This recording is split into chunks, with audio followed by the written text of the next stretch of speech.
Halo teman-teman investor, Sobat Terima yang sudah hadir di sini. Terima kasih atas kedatangannya ya. Tahun baru tentu kita semangat baru gitu kan. Ketemu lagi, jumpa lagi di webinar. Nanti saya akan ditemani teman-teman dari Maybank Asset Management. Nah, tapi topik hari ini kita sebenarnya selalu mencari peluang ya di tahun yang baru gitu kan. Setiap tahun itu menawarkan peluang opportunity yang berbeda-beda. Misalnya ada momen di mana tahun-tahun ya let's say komoditi boom gitu kan. Ada yang juga tahun-tahun di mana bonds itu berjaya. Nah, kita harus pinter-pinter nih sebagai investor kan selalu peluangnya itu ada, cuman harus cermat gitu. Kita melihatnya mana sih yang bakal menjadi trending gitu di 2024. Nah, oleh karena itu kita mencoba melihat ya apa yang terjadi last year gitu dan nanti peluang di 2024 seperti apa. Saya udah kehadiran narasumber kita nih ada Pak Raja Edam Zulkarnain. Beliau adalah direktur dari PT Maybank Asset Management. Halo Pak Raja, apa kabar Pak? Halo Pak Yogi dan teman Ya, baik ya nasabah kabarnya. dari Lembaga Sekuritas. Oke, nah nanti ada juga dari Mas Dimas Noverio, beliau adalah Head of Equity dari PT Maybank Asset Management. Mas Nover, gimana kabarnya hari ini Mas? Sehat? Alhamdulillah baik, terima kasih Mas Yogi dan Saya teman-teman kayaknya udah Trimega. ini ya udah nggak sabar untuk memaparkan ide-ide investmentnya gitu ya. Oke, nah sebelum kita mulai, kita lihat dulu ya rules-nya untuk teman-teman. Nanti kalau yang ingin memberikan pertanyaan atau bertanya tentang penjelasan yang sudah dipaparkan itu bisa lewat box Q&A dan nanti pertanyaan akan dipilih oleh moderator atau nanti narsum bisa memilih juga. Kemudian merimain kembali teman-teman untuk mendapatkan update-update terbaru gitu ya dari perkembangan pasar modal itu teman-teman bisa mengikuti market update di live IG yang diadakan tiap Senin sampai Kamis jam 8 malam di live IG Trimega Sekuritas. Teman-teman bisa follow dan di sana akan ada perkembangan-perkembangan terkini yang dibahas gitu kan. Kemudian juga nanti teman-teman bisa follow di situ. Nah, tadi sudah diperkenalkan narasumbernya ada Pak Raja Edam ya. Kita mulai aja ya Pak Raja. Sebenarnya kan kalau Ya, kita melihat di 2023 itu kayak kemarin kita quite happy lah. Akhir Desember itu ternyata marketnya itu lumayan apa ya, lumayan boom. Tapi kalau kita realize sebenarnya dari awal Januari sampai November tuh market masih so-so aja gitu. Mungkin di 6.800-an aja. Kita baru mendapatkan poin plusnya itu justru kayak di bulan Desember doang gitu kan. Nah, kalau aku track back sedikit ya, kita ngomongin reksadana saham yang relate banget dengan IHSG gitu kan, karena memang isinya 80% saham, ternyata cuma kurang dari 25% gitu ya, bisa outperform IHSG. Nah, sebenarnya boleh direkap lagi nggak sih, Pak Raja, apa sih yang terjadi gitu di 2023? ya. Oke. Assalamualaikum warahmatullahi wabarakatuh. Selamat sore dan salam sejahtera kepada semua peserta webinar hari ini. Kenalkan diri saya sedikit, saya Raja Ida Hamdul Karnain, Direktur PT Maybank Asset Management. Mungkin sedikit kita refleksi tren pasar, sedikit analisa risiko dan peluang investasi di tahun 2024. Tapi sebelum itu mungkin kita recap sedikit ya, apa yang terjadi di 2023 ya. Kan awalnya banyak yang mengira bahwa suku bunga itu akan mencapai puncak inflasinya dan kemudian akan dalam tren menurun ya di 2023. Memang kejadiannya di 2003 itu inflasi itu turun secara bertahap sepanjang 2023, tapi suku bunga tetap tinggi ya. Eh, Faktanya suku bunga acuan 10 tahun US itu naik mencapai puncak satu dekade sebesar 5% pada Oktober 2023. Kalau kita lihat lebih tinggi dari 3,88 pada awal 2023 ya.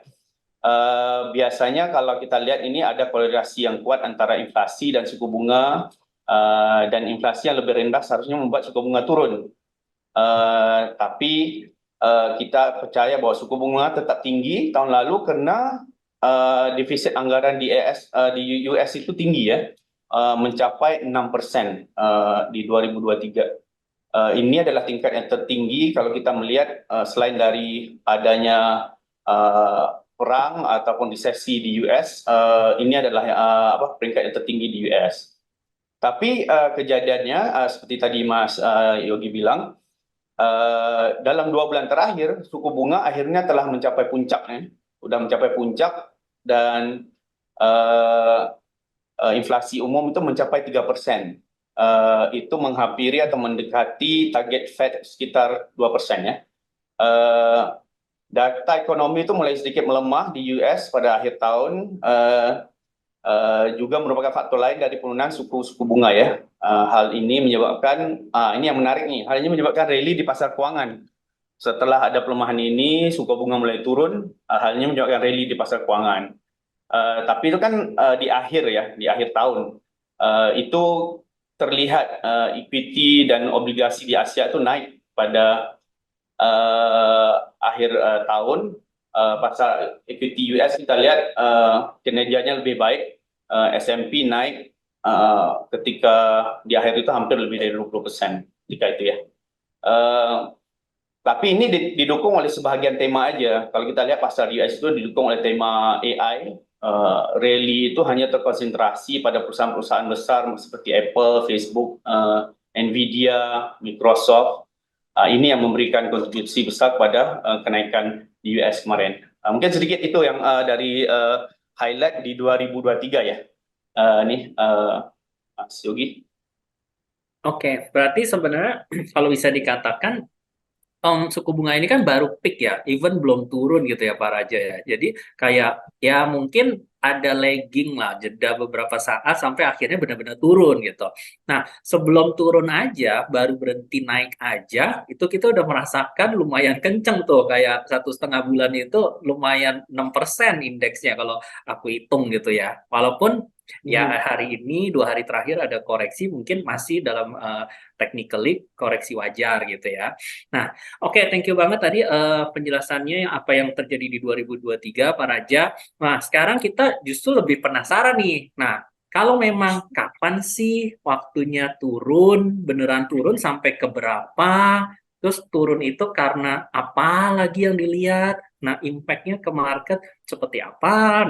Nah, Mas Nover nih mungkin yang kita bisa ulik-ulik gitu ya Mas Nover ya. Sebenarnya kita menanti-nanti sih kayak konsensus mungkin di Bloomberg itu udah banyak yang pasang angka IHSG tahun ini 7.800, 7.700 something gitu kan. Ada yang PD 8.000 something gitu kan. Nah, orang mulai optimismenya terbangkitkan nih gitu kan. Tapi sebenarnya confirm nggak sih bahwa market itu akan benar-benar bullish di 2024? Nah, Mas Nover gimana? Terima kasih Mas Yogi untuk pertanyaannya. Jadi kalau dari kami sendiri di Maybank kita melihat bahwa memang 2024 ini semestinya kondisinya lebih baik dibandingkan dengan tahun lalu. Karena kalau tahun lalu kan kekhawatiran terbesarnya sebenarnya di awal akhir tahun sebelumnya, bahkan akhir tahun 2022, waktu itu kekhawatiran terhadap adanya resesi di Amerika ya. Sedangkan sekarang saat ini narasinya adalah bahwa kemungkinan besar di Amerika itu akan mengalami soft landing. Kita pun menganut narasi tersebut, oleh karena itu kita melihat bahwa kalau di Amerika memang tidak akan terjadi resesi, ataupun kalau terjadi resesi dia cenderung akan shallow, maka kemungkinan orang itu mereka akan meningkatkan risk appetite-nya mereka. Ini bisa kelihatan pertama yield sudah turun, kemudian ketika dia yield turun, yang dampak pertama yang terjadi adalah dolar indeks itu turun. Jadi ketika dolar indeks itu turun, sebenarnya itu merupakan gambaran bahwa sentimen di market global itu improving. Tapi untuk dia sampai ke emerging market, it takes time ya. Nah, makanya yang kita lihat saat ini sebenarnya itu semestinya baru merupakan permulaan. Memang kalau kita lihat karena memang kita sebenarnya juga sudah memiliki view ini dari akhir Oktober yang lalu, waktu-waktu terbaik memang ketika yield itu dibilang sudah peakish ya. Ketika yield sudah peakish, kemungkinan besar orang itu mulai ngambil resiko kembali. Oleh karena itu mereka masuk ke emerging market, mereka mulai beli equity lagi. Oleh karena itu kita lihat di November, Desember, dan bahkan di Januari ini sebenarnya kondisinya itu sangat positif atau sangat bullish untuk emerging market, terutama Indonesia di sini. Kita ngelihat memang seperti tadi Mas Yogi udah jabarkan bahwa tidak heran dalam beberapa hari terakhir memang terjadi koreksi. Kita ngelihat sebenarnya koreksi ini merupakan koreksi-koreksi sehat ya, memang yang dibutuhkan gitu, karena memang di dalam kondisi yang bullish itu mereka membutuhkan koreksi untuk membentuk ketika orang yang sudah mendapatkan keuntungan mereka bisa keluar terlebih dahulu untuk kemudian mereka balik lagi ke dalam pasarnya. Ini merupakan sehingga nantinya yang terjadi adalah breadth atau kita bilang itu merupakan perluasan dari market itu nggak hanya seperti tahun lalu. Kalau tahun lalu mungkin seperti yang sudah dijelaskan oleh Pak Raja tadi, hanya terkonsentrasi kepada beberapa saham-saham tertentu. Tapi kalau ketika kondisinya bullish, semestinya breadth ini atau akan lebih banyak lagi saham-saham yang naik secara berbarengan. Kita juga melihat bahwa tahun ini kita tetap mentargetkan di 7.800 sampai 8.000 kalau untuk indeks equity sendiri. Namun memang kalau lebih dari mungkin lebih dari 7.800 atau 8.000 itu pertama dibutuhkan dua hal. Yang pertama sentimen yang sangat positif, kemudian kalau khusus untuk IHSG dia butuh sektor tambahan yang bisa mengangkat IHSG-nya sendiri. Karena memang selama ini seperti kita tahu dalam beberapa tahun terakhir yang bisa secara konsisten mengangkat IHSG sebenarnya hanya sektor perbankan. Mungkin beberapa sektor cyclical seperti tadi Mas Yogi udah jabarkan, seperti komoditas itu dia ada waktu-waktunya di mana dia bisa naik ataupun turun. Mungkin pertanyaannya apakah di tahun ini untuk beberapa sektor seperti teknologi maupun komoditas apakah mereka bisa naik atau tidak. Tapi kalau kita dari sisi PT Maybank Asset Management sendiri, kita melihat bahwa salah satu sektor yang memang kita bisa pegang, dia akan konsisten menghasilkan earnings yang positif adalah sektor perbankan. Mungkin gambaran singkatnya, kita lihat bahwa kita positif untuk tahun ini, tapi kita juga tidak bisa menghindari bahwa karena ada terjadi koreksi-koreksi sehat, sehingga di indeksnya sendiri bisa naik lebih tinggi lagi dari levelnya saat ini, Mas Yogi. Oke, kalau berarti kan sebenarnya highlightnya kalau pertumbuhannya itu in the long term, longer term gitu, misalnya 20 tahun terakhir, kita lihat sebenarnya kan sektor yang paling konsisten membawa IHSG naik itu adalah sektor banking tadi ya. Kalau dilihat misalnya aku track market cap-nya juga dia lumayan besar tuh, hampir 35% dari total IHSG at current position nih. Nah, mungkin bisa di-elaborate lebih dalam nggak Mas Nover, itu kayak sebenarnya historical itu sektor banking ini performanya gimana sih? Terutama ketika market-market mungkin potensinya bullish gitu ya. Betul. Jadi mungkin kita ada beberapa data-data yang kita sudah ambil ya dalam satu dekade terakhir, seperti termasuk untungnya kita di awal tahun, jadi kita juga udah dapat datanya untuk di tahun 2023 yang lalu.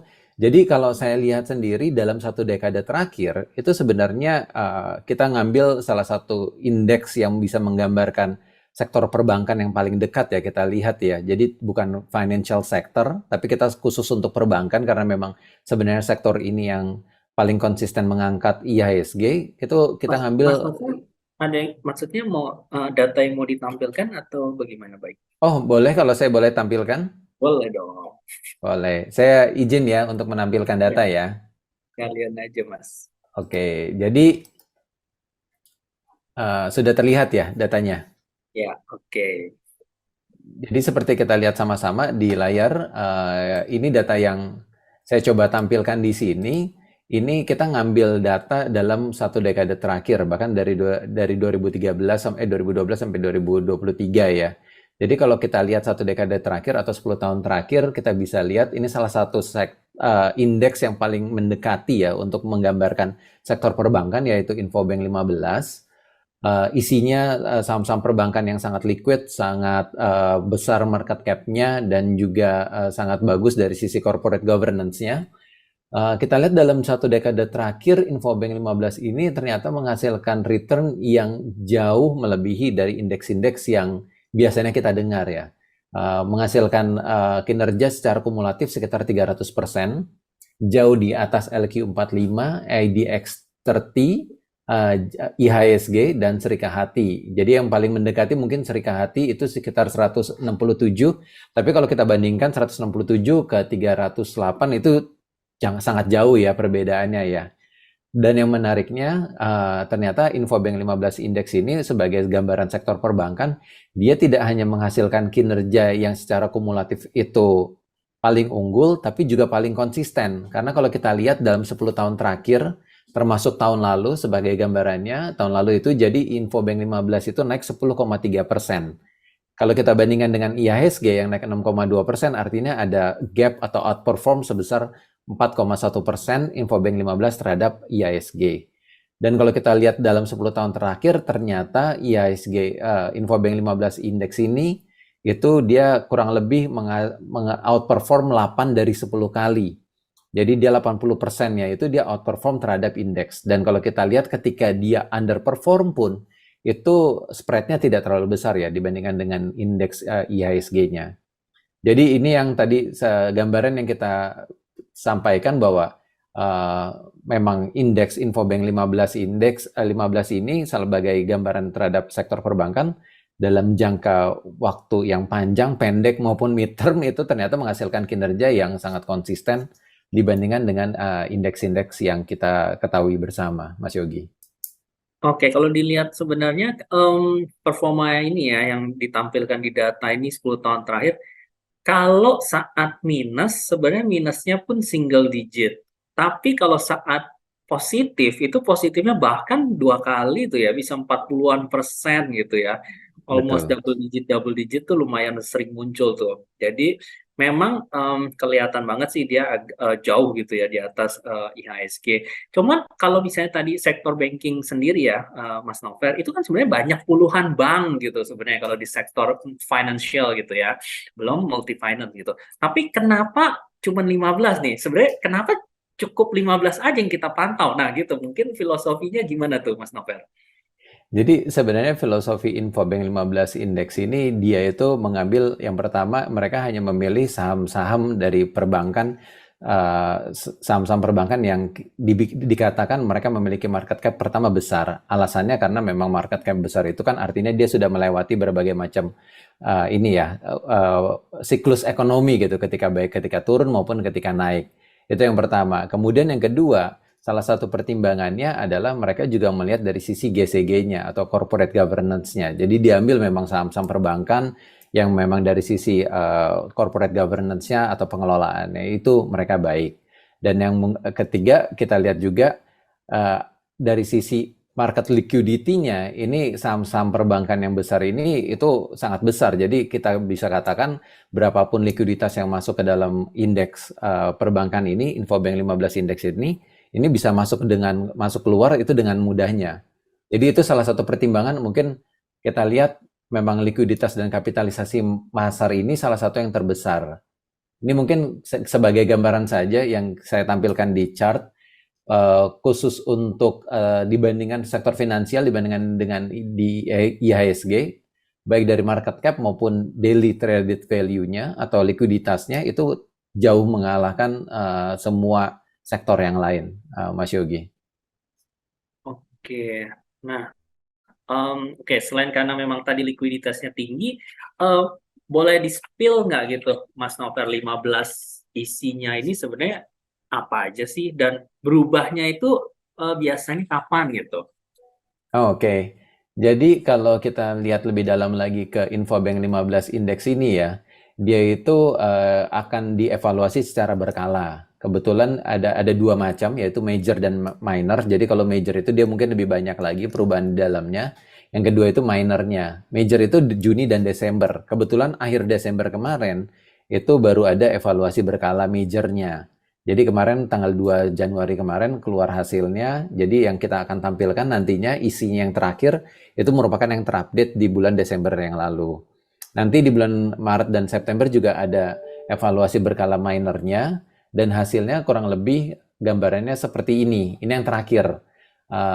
Yang terakhir isi dari Infobank 15. Jadi kita lihat mungkin 4 bank besar ini memiliki market cap yang besar sekali di dalam Infobank 15, yaitu sekitar 20% dari sisi weightingnya, yaitu BCA, BNI, Mandiri, dan BRI. Kemudian di bawahnya kita juga lihat ada beberapa bank-bank digital seperti Arto, Bank, BANK, yaitu Bank Aladin, kemudian ada BBHI juga. Kemudian ada bank-bank syariah juga, ada BRI Syariah, kemudian kita lihat Bank Aladin juga merupakan bank syariah, dan juga ada Bank BTPS. Jadi sebenarnya kalau kita lihat dari semua sektor perbankan itu cukup lengkap. Dia bank digitalnya ada, bank syariahnya ada, kemudian bank pasarnya ada karena di situ juga ada NISP, kemudian bank yang lebih fokus ke KPR-nya juga ada. Jadi kalau kita lihat memang 15 ini sudah cukup untuk menggambarkan sektor perbankan Indonesia secara keseluruhan. Oke, berarti kalau misalnya gue men-summary sedikit ya dari tadi statement itu, ketika memang IHSG potensinya bullish karena memang adanya kan mulai tren penurunan inflasi, nanti diikuti penurunan suku bunga, berarti itu kan akan mendrive sebenarnya investor asing untuk mencari di mana nih tempat-tempat yang bisa memberikan investasi yang lebih boleh dikatakan high risk high return gitu, which is emerging market itu menjadi satu pilihan Indonesia. Jadi salah satu negara terdepan lah mungkin dibandingkan dengan ya India juga atau Brazil juga gitu ya. Dan foreign flow ini masuknya lebih ke sektor banking yang dimana market cap-nya gede gitu ya, Mas Nover ya. Nah, Betul kalau sekali. menarik ini memang ada investor yang pakemnya gitu sih, Mas Nover. Liatin hari ini asing masuk di saham apa gitu kan. Oh, ini ada nih misalnya broker-broker asing nih beli, ya udah confirm ini naik gitu kan. Nah, boleh dikasih gambaran nggak pengaruhnya seberapa besar sih antara kalau kita lihat foreign flow gitu ya, terhadap sektor banking ini atau mungkin ya market gitu. Oke. Jadi ini menarik sih memang. Memang sektor perbankan ini merupakan sektor yang paling kita lihat paling erat kaitannya sama foreign flow dari investor asing. Sebagai contohnya ini mungkin saya tampilkan ya di slide. Kita ngelihat beberapa periode. Jadi karena kita selalu pengen tahu dari secara historis dalam jangka panjang gitu. Jadi asal kita bisa melihat bahwa hasilnya itu konsisten. Jadi kalau kita ngelihat hanya satu atau dua kejadian, kan kita bisa lihat, oh jangan-jangan itu merupakan sebuah kebetulan gitu. Tapi ketika kita lihat dalam jangka waktu yang panjang, di sini kita ambil waktu 1 dekade, ini kurang lebih kita bisa melihat bahwa hasil gambaran yang konsisten dari apakah memang sektor perbankan ini diuntungkan atau tidak terhadap adanya arus dana asing di IHSG. Jadi kalau kita lihat ini kita coba pilah-pilah ya.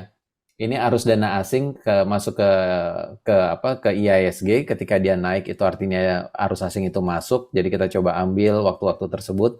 Ketika dia turun artinya ada arus outflow terhadap asing, artinya asing itu jualan saham.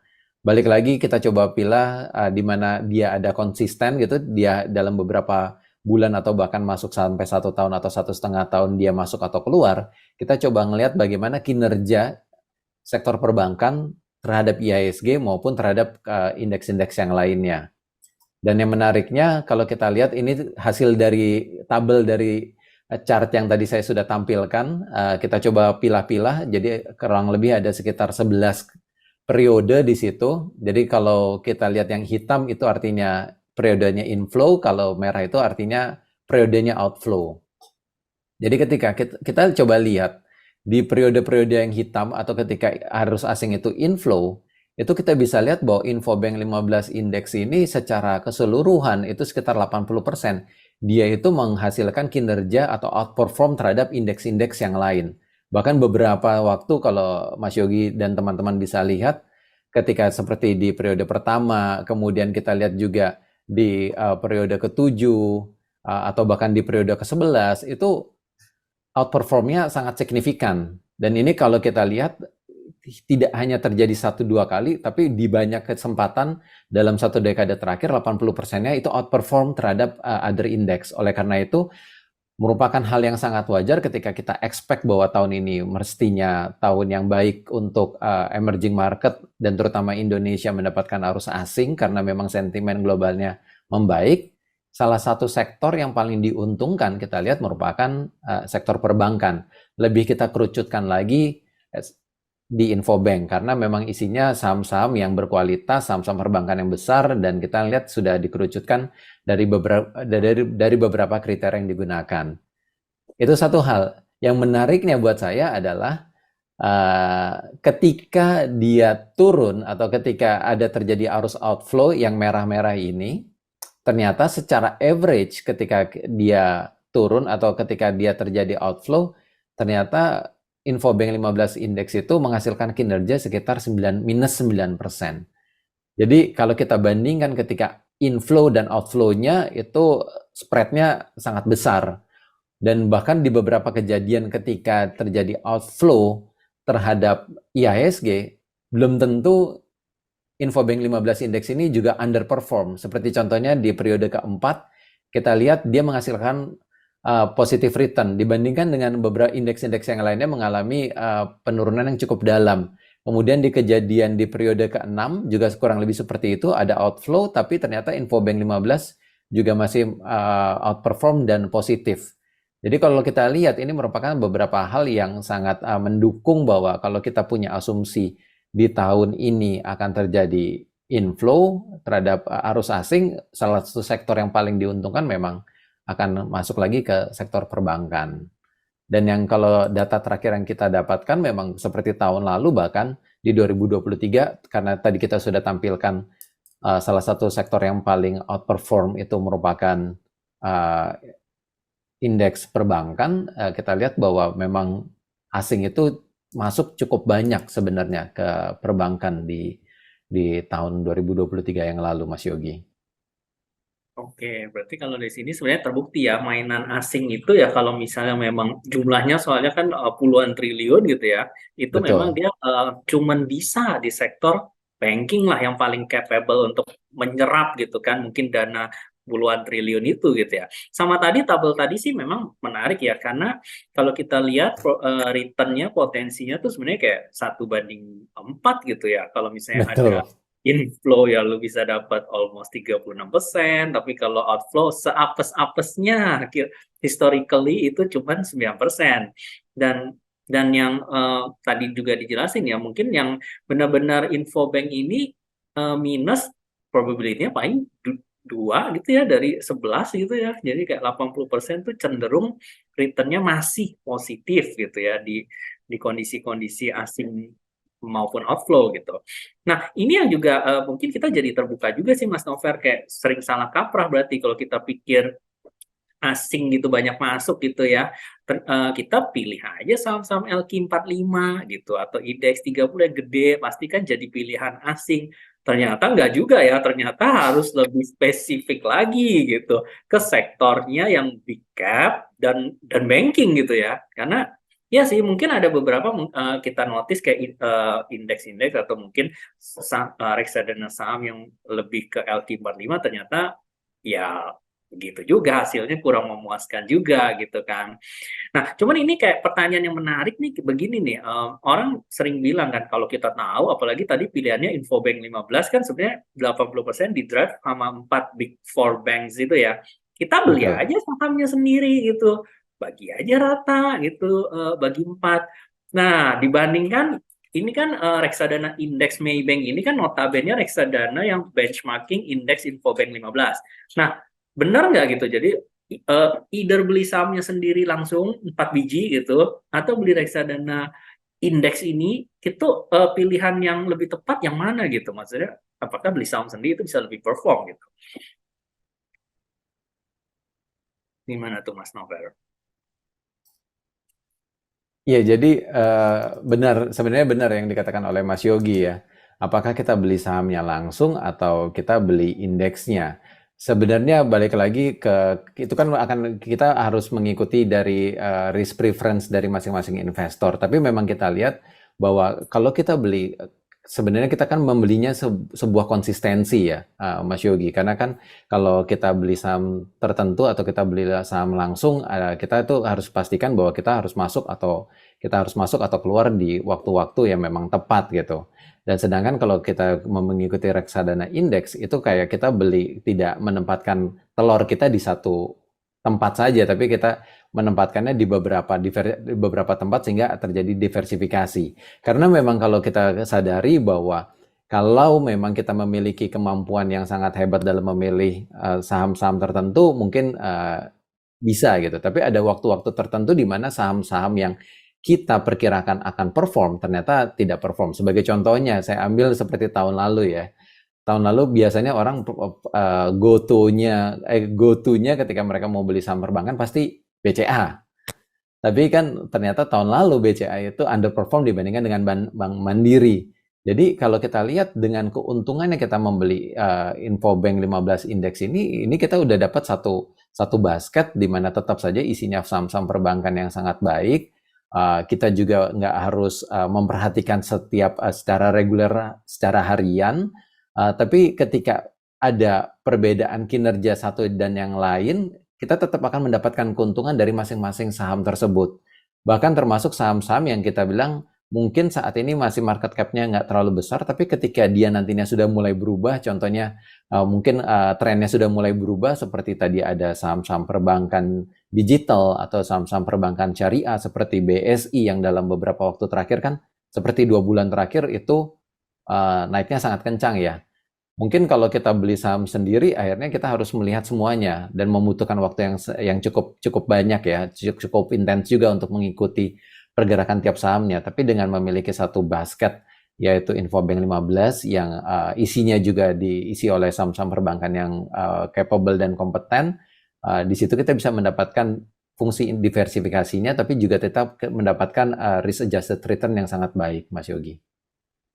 Oke, aku jadi ingat statementnya Pak Raja sebelum ini sih, kayak kita beli saham-saham yang bagus tanpa perlu analisa masing-masing individu saham itu. Jadi kayak nggak usah pusing analisa BCA kenapa gitu ya, NIM-nya berapa, Mandiri berapa.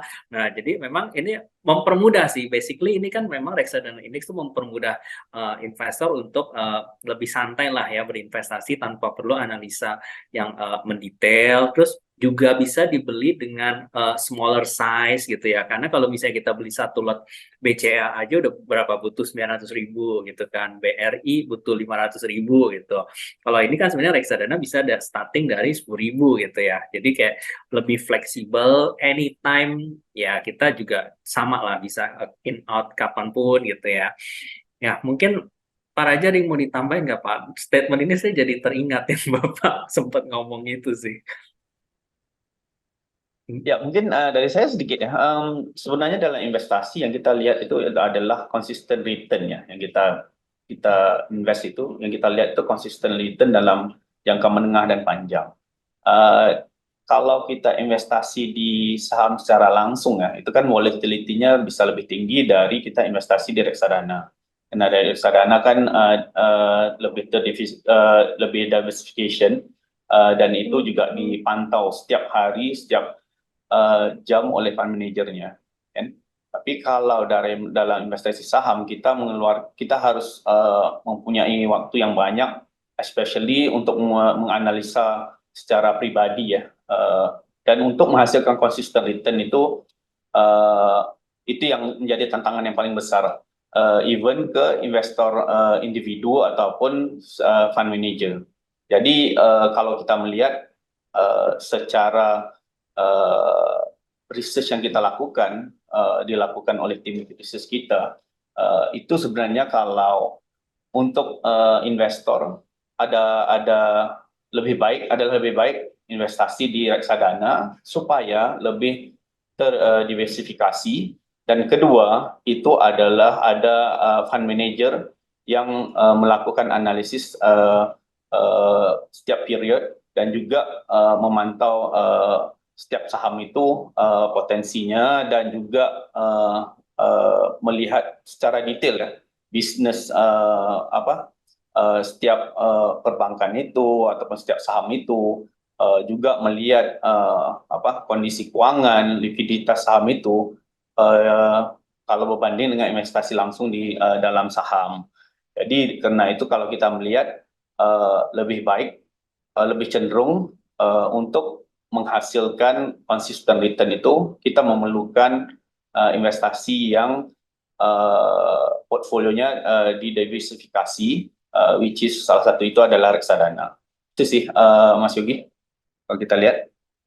Oke, aku jadi nyambung juga ya masalah konsistensi yang tadi Pak Raja sempat mention. Karena kalau misalnya tadi di awal aku kan sempat utak-atik ini ya data reksadana saham tuh memang yang berhasil outperform dari IHSG di atas 6% tuh 20-an% lah, nggak sampai 25%. Berarti kan the rest total 75%-nya itu di bawah IHSG gitu. Jadi sebenarnya dengan reksadana saham yang mungkin notabene active manage gitu, fund manajernya punya tesis investment sendiri, ternyata ya kalah gitu dengan IHSG. Nah, itu terjawab di reksadana indeks karena ya kalau kita believe bahwa indeks ini akan perform, ya berarti hasilnya tracking errornya ya nggak jauh dari positivity itunya lah ya, yang akhirnya tercermin nih dari Infobank returnnya berapa, justru jauh di atas IHSG-nya itu sendiri. Nah, mungkin sebelum kita ke Q&A, aku nanya Mas Nover dikit ya. Tracking error itu, nah aku juga jadi ingat statementnya Mas Nover nih. Tracking error itu kan yang dijaga oleh fund manager, khususnya di reksadana indeks yang ada benchmark seperti ini nih. Nah, itu mungkin umumnya gimana ya? Tracking error itu tidak boleh lebih dari sekian persen, atau biasanya mudah kok dijaganya dengan cara apa gitu, Mas?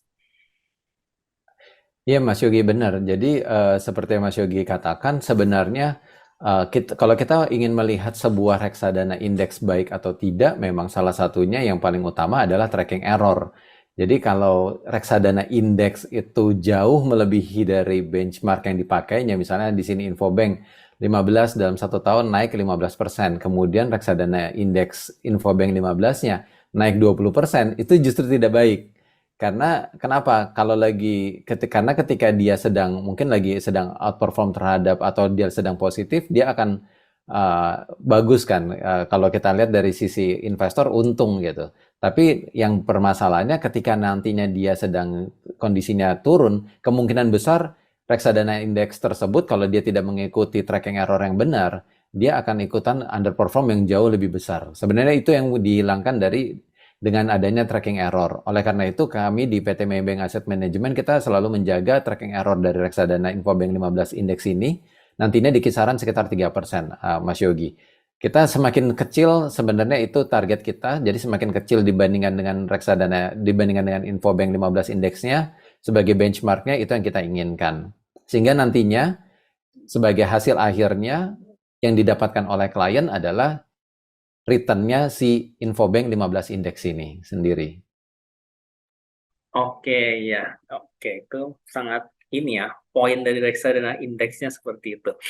Oke, ini kan berarti Maybank ini akan meluncurkan satu produk reksadana indeks baru yang namanya reksadana indeks Maybank Financial Infobank 15 Index Fund yang akan diluncurkan 15 Januari 2024 ini, dan teman-teman nanti bisa langsung beli di aplikasi Trima Plus ya. Oke, kita sekarang masuk ke Q&A dulu ya. Ini ada pertanyaan pertama dari no name ini. Sorry, bagaimana strategi dari MI dalam mengelola reksadana indeksnya, mengingat indeks sudah sempat all time high? Terima kasih. Nah, mungkin pertanyaannya ke Mas Nover nih. Kayak memang sih kemarin mungkin kok 4 hari yang lalu ya, kita khawatir indeks sudah all time high, kita beli di pucuk nggak sih gitu kan? Ya, walaupun agak turun ya, sekarang koreksi ini justru kesempatan banget yang baik. Nah, cuman gimana Mas Nover? Apakah kemahalan nggak sih? Mungkin pertanyaan sederhananya gitu ya. Kemahalan atau tidak kan balik lagi seperti kita katakan di awalnya, sebenarnya kalau kita lihat historis JCI ini sekarang masih di 13,4 kali ya kalau kita ngeliat dari JCI, sedangkan kalau memang salah satu penggeraknya memang ada di perbankan. Oleh karena itu kita juga kemarin sudah mendalami kembali valuasi dari setiap saham-saham perbankan yang ada di Infobank 15. Kalau saya melihat dari sisi historis 5 tahun atau 7 tahun terakhir, beberapa saham-saham ini terutama yang bank-bank besar sebenarnya dia belum di level di mana dia sangat mahal. Tapi memang kalau dari sisi investor mereka akan melihat IHSG sebagai indeks acuannya. Di level kemarin sempat sampai ke 7.300. Memang kalau kita lihat dari sisi peluang potensi sebenarnya masih ada. Tapi dari sisi teknikal memang overbought. Kita bilang overbought itu artinya Kalau kita lihat secara sekilas, berarti sudah banyak investor yang mereka sudah berinvestasi, seperti yang kami kebetulan dari PT Maybank sudah kita gembor-gemborkan ya ke klien-klien kami dari bulan Oktober yang lalu, beli reksadana saham gitu ya. Memang mereka udah mendapatkan keuntungan yang cukup besar, 6 sampai bahkan Infobank sendiri ini merupakan yang indeksnya balik lagi di November Desember, Infobank 15 itu kembali mengungguli reksadana indeks yang lain, itu juga naiknya sangat signifikan, hampir 10% gitu. Jadi ketika sudah mendapatkan keuntungan sebesar itu sangat wajar beberapa investor mereka take profit terlebih dahulu. Sehingga ada beberapa saham-saham terutama yang kalau saya lihat dalam beberapa hari terakhir kan sebenarnya yang mulai mengalami koreksi memang yang sudah mendapatkan keuntungan lebih dari ratusan persen ya di tahun lalu ya. Kita lihat ini merupakan koreksi yang kita sendiri di PT Maybank melihat sebagai suatu hal yang positif, sehingga mengurangi, sehingga orang juga bisa keluar terlebih dahulu, sehingga nantinya akan lebih banyak orang yang berinvestasi, karena kita mengharapkan nantinya terjadi perluasan dari market breadth di IISG maupun di Infobank sendiri. Jadi apakah terlalu mahal? Kalau kita balik lagi, kalau untuk reksadana indeks ataupun reksadana secara keseluruhan, kita selalu menganjurkan bukan one shoot atau one time buying, tapi kita selalu menganjurkannya adalah dollar cost averaging. Karena yang kita harapkan adalah investor ketika mereka investasi, terutama di investasi reksadana indeks, itu untuk jangka panjang. Kalau kita lihat sendiri kan tadi kumulasinya 10 tahun 360%, kelihatannya nggak gampang juga ya kita mencari investasi yang bisa saya katakan secuan itu ya di tempat lain. Jadi 10 tahun kita pegang, kita kurang lebih kita secara aktif dan pasif kita melihat, mengamati, tapi dalam jangka panjang kita harapkan kondisinya akan positif. Oleh karena itu sepanjang tahun ini kita lihat saat ini indeks sudah mulai turun, mungkin secara bertahap teman-teman investor atau para investor mulai bisa beli sedikit, membeli reksadana indeks ini terlebih, karena kita nggak pernah bisa timing market, karena bisa saja memang sebelumnya foreign inflow yang tadinya belum masuk, melihat adanya sedikit koreksi di pasar, mereka akan kembali masuk ke pasar-pasar emerging market, terutama Indonesia. Oke, nah selain misalnya dollar cost averaging ya kita menyicil, ada yang mencoba-coba kan menebak ini time in the market, dalam arti ginilah Mas Novel, gampangnya kita biasa kan big banks ini RUPS bulan Mei, Juni bagi dividen gede gitu kan, semua rata-rata labanya bertumbuh lumayan lah tahun lalu gitu kan, sehingga dividennya kemungkinan lumayan. Nah itu pembagian dividen itu berpengaruh nggak sih terhadap kinerja reksadana indeks kayak gini? Kalau pembagian dividen itu sendiri sebenarnya dia nanti akan di-include langsung masuk ke dalam total return dari si reksadana indeksnya sendiri, Mas Yogi. Dan pun kalau kita lihat memang ketika di beberapa bulan-bulan tertentu di mana kebetulan kan ketika mereka membagikan dividen, beberapa itu merupakan dividen untuk investor asing, Mas Yogi. Nah, ini yang menyebabkan biasanya investor asing itu mengembalikan dividennya ke negaranya masing-masing kan. Oleh karena itu ketika terjadi outflow secara real dalam artian dolar dan rupiah, itu biasanya menjadikan beberapa waktu-waktu tertentu menjadi waktu-waktu di mana terjadi koreksi di pasar. Karena memang ada beberapa, seperti ketika terjadi pembagian dividen, itu dividen repayment keluar ke negara-negara asing tersebut, akhirnya menyebabkan ya memang bukan di sahamnya, tapi mereka biasanya terpaksa menjual rupiahnya untuk kembalikan kepada dolarnya. Oke. Ya, kita lanjut ke pertanyaan berikutnya ya dari Antonius Hendra. Ini mungkin lebih ke makro, aku tanya Pak Raja ya. Dia sebenarnya proyeksi 2024 ini banyak negara pemilu nih, ya kan. Terus terutama juga kayak Taiwan gitu ya, Indonesia, India, dan akhir tahun ada Amerika. Nah, efek-efek pemilu di luar itu membuat pasar lebih wait and see nggak sih? Pertanyaannya lebih ke gitu sih, Pak Raja. Kalau pemilu di luar seharusnya kalau kita ikut tren ya, sebenarnya itu adalah opportunity yang kita lihat bisa menghasilkan kinerja yang baik kalau fund manajernya konsisten ya dalam melakukan evaluasi dan berinvestasi. Karena di situ sebenarnya kalau mengikut memang akan ada sedikit perlambatan ketika sebelum election, karena mungkin government menahan spending ketika sebelum election, mendekati election, especially waktu-waktu sekarang ya. Kita lihat juga di US juga beberapa spending ditahan karena udah mendekati election. Tetapi setelah election itu kita melihat market positif ya. Ini secara average ya. Jadi melihat itu sebenarnya opportunity itu ada ketika setiap negara itu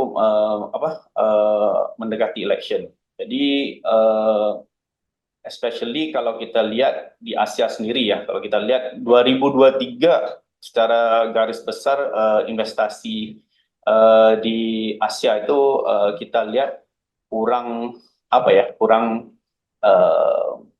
menarik ya.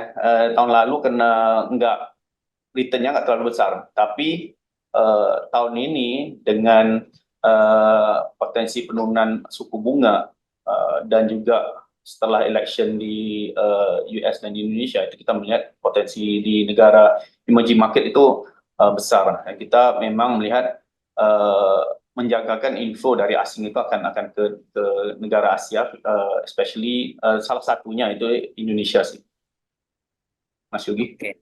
Ya, dampaknya masih cukup positif ya. Oke, ini aku pertanyaan berikutnya dari Elisa. Dia penasaran nih Mas Nover. Pada periode 2 dan 10 yang tadi di chart itu, ada foreign outflow sehingga Infobank 15 ini returnnya negatif. Itu ada kejadian apa ya? Gitu pertanyaan. Ya, makasih Mas Yogi. Kelihatannya saya harus kembali lagi ke chartnya ya. Ini kita sebenarnya memang kita buat untuk melihat bagaimana pergerakannya ya. Tadi pertanyaannya di periode ke-2 dan 10 ya. Jadi kalau kita lihat di 2 dan 10, saya coba cermati. 2 dan 10 ini sebenarnya kalau yang saya ingat di 2013-2014 ini ada seingat saya ini ada kejadian ini ya, ada European crisis ya. Saya lupa ingat ya kalau untuk di periode yang kedua, sedangkan yang satu lagi ke 10 ya. Kalau 10 jelas ya itu pandemi ya. Pandemi sehingga semua uang itu keluar dari emerging market karena itu kan flight to safety. Oleh karena itu, karena dia terjadi pandemi, flight to safety yang pertama kali dijual tentu yang paling liquid. Kebetulan di sini Infobank sangat masuk akal karena biasanya nggak hanya Infobank, tapi kalau kita lihat menariknya sebenarnya bahkan di periode ke-10 ketika ini terjadi pandemi, semestinya kan Infobank mungkin kita berharap dia akan turun lebih dalam lagi karena kalau dibandingkan dengan LQ45 dia hanya terpaut 5% ya. Tapi kalau saya perkirakan memang ketika terjadi foreign outflow, seringkali yang terjadi adalah foreign domestik itu mereka beli. Karena jarang-jarang, karena memang seperti saya kebetulan mengelola fund ketika di waktu-waktu ini, ya memang saya pertama kali yang saya sarankan kepada semua klien saya waktu itu, ketika mereka pergi kita beli. Kita beli besar-besaran. Kan waktu itu juga kalau kita ingat retail consumer, retail investor masuk besar-besaran ya, domestik ya. Yang saya ingat semua orang tuh ngeluarin tabungan-tabungannya, mereka beliin yang pertama kali yang saya tahu pasti mereka bilang beli bank. Karena itu dibilang no-brainer lah. Pas beli bank karena memang kinerjanya paling solid selama di 1 dekade terakhir. Kemudian mereka tahu yang paling liquid juga perbankan. Ya mungkin yang mereka beli pertama kali ya kalau untuk fund manager 4 big banks, 4 big banks. Kalau mungkin retailers ya mereka retail investor mungkin mereka antara beli reksadana yang banyak banknya atau enggak mereka memang masuk langsung ke beberapa bank yang saya tahu. Itu Mas Yogi. Oke, mudah-mudahan Elisa udah nggak penasaran lagi ya. Oke, nah next pertanyaan dari Aldrich Sebastian. Untuk kebijakan investasi yang diterapkan Maybank, apakah hanya berisi 15 saham Infobank 15 doang atau ada saham di luar Infobank 15 gitu. Dan apakah diterima akan ada opsi switch in dan switch out antara reksadana Maybank Financial Infobank dan RDPU Maybank. Nah, mungkin ini ke Pak Raja ya, Ya. untuk dijawab. Kalau kita lihat memang Infobank 15 ini akan berisi 15 saham yang konstituennya Infobank 15 karena memang disiplin kita untuk investasi itu kita harus mengikuti ataupun tracking indeks ya. Ini adalah objektif fund ini. Jadi sebisa mungkin kita tracking indeks dan indeks ini dibikin untuk tracking 15 saham di sektor financial. Jadi pertama itu 15 saham, kedua cuma di sektor financial, nggak ada yang di luar itu ataupun saham-saham yang di luar dari konstituen kita nggak akan masukkan di indeks ini. Ya.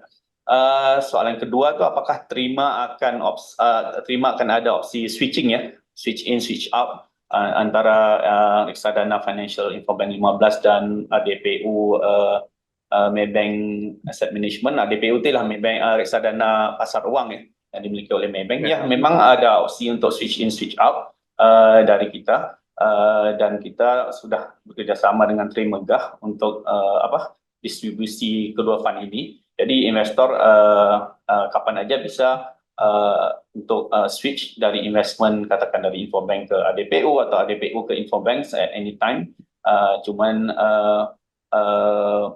Dan ini bisa dilakukan melalui aplikasi Trimegah ya yang ada di Trimegah. Oke, Yogi. jadi no worries lah, mau switch in No kapan worries. pun gitu ya. No fee juga. Nah, Ya. ini menyambung lagi nih Pak Raja ke yang Mas Ari Lesmana nih, mungkin pertanyaannya, apakah benar MI ambil fee yang lebih rendah kalau mengelola reksadana indeks dibanding reksadana biasa gitu, sehingga potensinya mungkin lebih tinggi gitu, asumsinya kan, itu gimana? Ya. Kalau kita lihat seharusnya kalau untuk reksadana indeks memang seharusnya fee-nya itu di bawah rata-rata fee fund reksadana equity ya atau ekuitas. Karena ini kan sebenarnya lebih melihat kepada disiplin fund manager untuk tracking the index ya, untuk tracking the index bukan untuk outperform the index. Jadi seharusnya tugas fund manager itu adalah memonitor bobotnya atau weightage-nya setiap saham itu terhadap indeksnya. Jadi itu adalah tugasnya, bukan tugas utama fund manager ataupun objektif fund ini bukan untuk outperform di indeks. Jadi karena itu rata-rata fee index fund itu di bawah reksadana ekuitas. Oke. Nah, nyambung lagi nih Pak Raja, ini kayaknya masih bisa dijawab Pak Raja nih, dari Agus Lukman. Sore Maybank akan meluncurkan produk baru. Nah, apakah nanti NAV-nya start di 1.000 per unit? Dan which is kalau beli di 1.000 ini sebenarnya artinya apakah itu artinya cukup murah gitu Pak? Biasanya gampang naik gitu kan. Kalau awam kan berpikirnya ke arah sana gitu Pak. Gimana Pak Raja? Ya. Oke, sebenarnya reksadana ini akan diluncurkan tanggal 15 Januari dan ini sekarang ini eksklusif, cuman di Trimegah Sekuritas ya kalau mau beli cuma ada di Trimegah Sekuritas untuk reksadana Maybank Infobank 15. Tanggal 15 itu NAV-nya akan 1.000 di 1.000 rupiah per unit. Dan ini adalah kalau kita lihat secara investasi di reksadana 1.000 itulah harga perdananya untuk investasi di reksadana. Untuk bilang ini murah ataupun mahal itu tergantung portofolio di dalam portofolio indeks itu sendiri ya. Tadi mungkin Mas Novel udah discuss detail terkait dengan valuasi indeks ini sendiri dan kita melihat potensinya untuk investasi untuk indeks ini menghasilkan positif return tahun ini adalah lebih besar kalau kita compare dengan kondisi market tahun lalu ya. Ini kan kita melihat ke depannya ini indeks ini kalau menjadi salah satu proksi ekonomi di Indonesia itu pasti akan menjadi kalau Indonesia ekonominya positif kita melihat indeks ini juga akan positif. Itu sih, Yogi. Oke. Ya.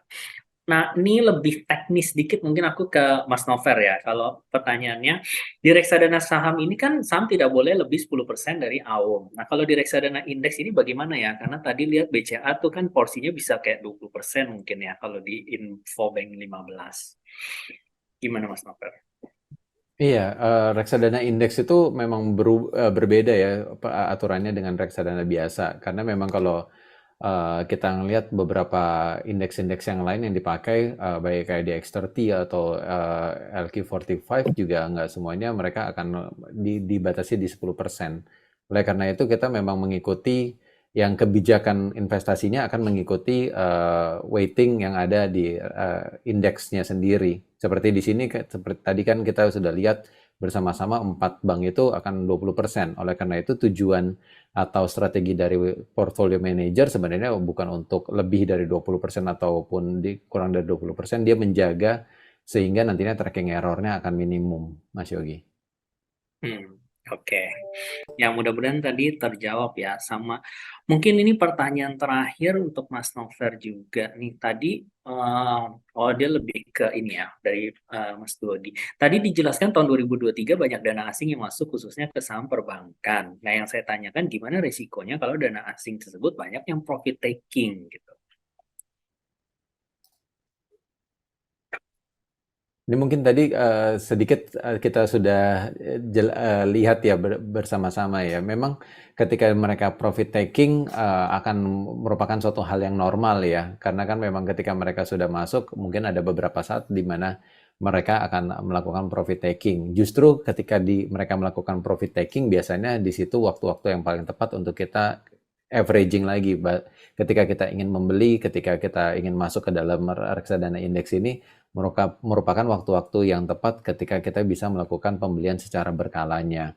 Jadi, tapi dalam jangka waktu yang lebih panjang, kalau kita mengambil time frame yang lebih panjang, selama kita melihat bahwa reksadana indeks ini akan memberikan hasil yang positif, ya tentu saja terjadi koreksi-koreksi yang kita bilang koreksi-koreksi singkat atau sehat itu merupakan hal yang tidak terelakkan ya, tapi itu merupakan waktu-waktu yang biasanya kita sarankan untuk kepada investor untuk mereka melakukan pembelian terhadap reksadana indeks ini.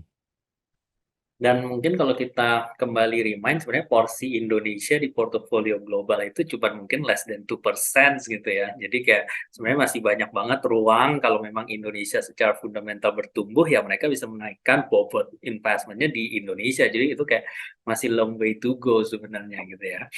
Oke, nah teman-teman aku remind lagi, jadi produk reksadana Maybank Financial Infobank 15 ini eksklusif tadi seperti Pak Raja sebutkan, bisa dibeli di aplikasi Trima atau Trima Plus ya. Jadi teman-teman yang belum punya bisa langsung download di situ, buka rekening juga yang belum punya bisa dengan mudah gitu, bisa secara online buka di ifom.tribeca.id juga atau di apps-nya kita bisa langsung beli. Launching 15 Januari 2024. NAB, NAV itu 1000 itu jadi teman-teman bisa segera gitu ya sebelum ketinggalan. Dan tadi mungkin ada closing statement Pak Raja untuk teman-teman di sini yang menghadiri webinar kali ini.